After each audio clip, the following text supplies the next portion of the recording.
안녕하세요. 저는 코코라인 성형외과 김성구 원장입니다. 저는 이비인후과 전문이고요. 그리고 지금 이 자리에서 13년째 병원 운영을 하고 있습니다. 저희 병원은 코 성형뿐만 아니라 코의 기능적인 코막힘을 주로 해결하는 두 가지 수술을 전문으로 하고 있는 병원입니다. 네, 저희 코코라인 성형외과는 2011년에 개원을 했어요.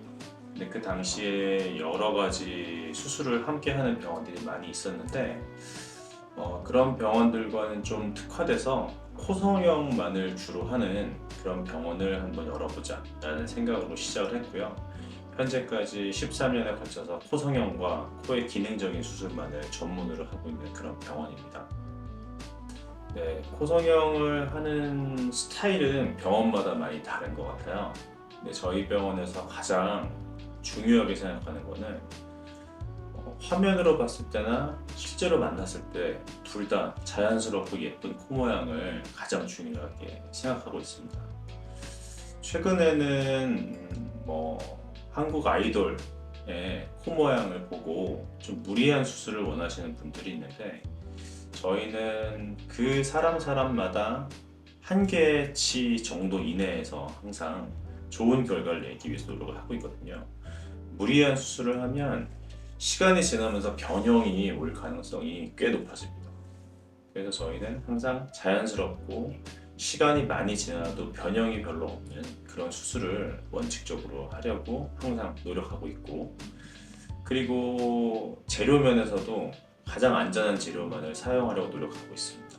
예를 들면 코코 수술을 위해서는 본인의 비중격 연골이나 귀연골 그리고 가슴 연골을 사용해야 되는 경우에도 자가 가슴 연골만을 사용하는 그런 원칙을 지키면서 수술을 하고 있습니다.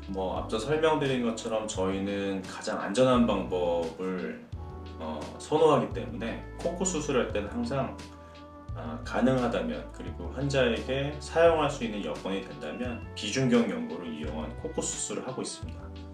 근데 이 비중격이라는 게 굉장히 얇은 구조이고 잘 매니지하지 않으면 위험성도 꽤 클 수 있는 그런 곳이거든요. 그래서 저희가 이비인후과 전문의로서 비중격 연골에 대한 매니지 능력이 좋기 때문에 비중격 연골을 적당히 잘 채취해서 코코 수술할 때 사용하는 좋은 재료를 채취하는 것뿐만 아니라 코의 전체적인 구조에 문제가 생기지 않게 할 수 있는 것, 그런 부분이 이비인후과 전문의로서 큰 도움이 되는 부분이라고 생각합니다. 코성형을 해야 되는 케이스가 꼭 있는 거는 아니죠. 그런데 이제 꼭 수술을 해야 되는 경우, 그리고 수술을 하면 큰 만족도를 가져올 만한 그런 경우를 특별히 한 세 가지 정도로 추려본다면, 첫 번째는 재수술이죠.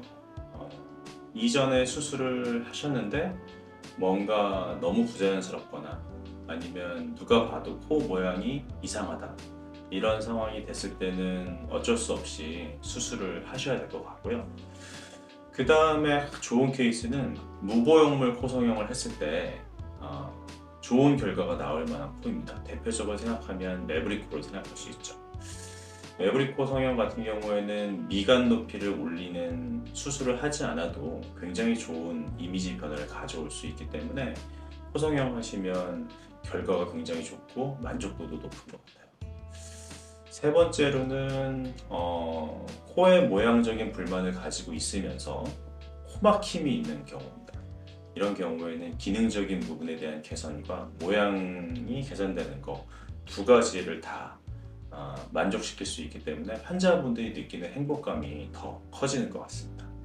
많은 분들이 수술 시에 또는 수술 후에 있을 만한 통증에 대해서 걱정을 하시게 될 거예요.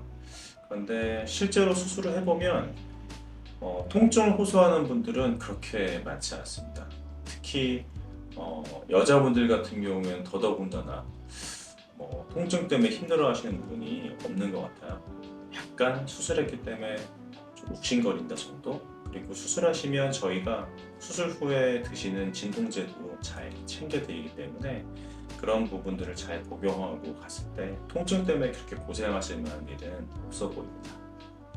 개방형 코성형을 했을 때 비주 부위에 흉터가 남게 됩니다. 근데 그 흉터는 실제로 봉합한 자국이 남는다기보다는 발그레하게 피부색이 붉은 빛을 띠는 그런 형태로 남게 되거든요. 근데 개인마다 차이는 있겠지만 대략 한 3개월에서 6개월 정도 되면 주변 피부하고 점점 색깔이 비슷해지면서 흉터가 잘 보이지 않게 되니까 그 정도 시간이 걸린다고 생각하시면 되고요. 물론 그 사이에는 뭐 선블럭이나 아니면은 화장을 하셔가지고 가릴 수 있는 그런 상황은 되니까 그런 정도 관리, 그리고 수술 후에 병원에서 제공해 드리는 흉터 크림 잘 바르시면 시간이 지나면 크게 고민되지 않는 그런 상황이 될 거라고 생각하시면 되겠습니다. 뭐 물론 길게 머무시면 좋겠죠. 그런데 이제 어느 정도 시간의 제한은 항상 있는 법이니까 기본적으로는 수술하시고 일주일까지 치료를 받으시면 어느 정도 상처에 대해서 큰 걱정 없이 귀국을 하셔도 될 것 같습니다. 따라서 상담하고 수술을 결정하는 시간도 있으니까 제 생각에는 한 열흘 정도 시간이 있으시다면 충분히 수술 후 회복까지 지켜보실 수 있을 것 같네요. 첫 번째로는 자연스러운 결과를 내주는 게 가장 중요하다고 생각합니다. 왜냐하면 수술할 때 무리해서 높이를 올리게 되면 시간이 지나면서 변형이 올 가능성도 많아집니다.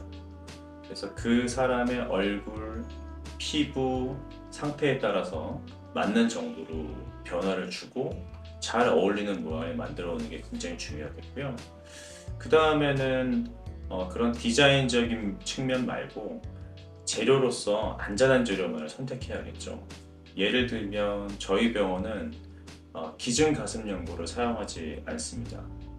그거는 제가 기증 가슴 연고를 좋아하지 않기 때문인데 기증 가슴 연고를 사용했을 때 시간이 지나면서 염증이 생기는 케이스도 본 적이 있고, 그리고 자가 연골보다는 시간이 지나면서 흡수율이 높아요. 그래서 저희 병원에서는 안전한 재료를 사용하고 시간이 지나도 변형이 적게 오는 그런 방법만을 선택해서 수술을 하고 있는데요. 그런 부분들이 환자분들한테 길게 봤을 때 만족을 드리기엔 좋지 않을까 생각이 됩니다.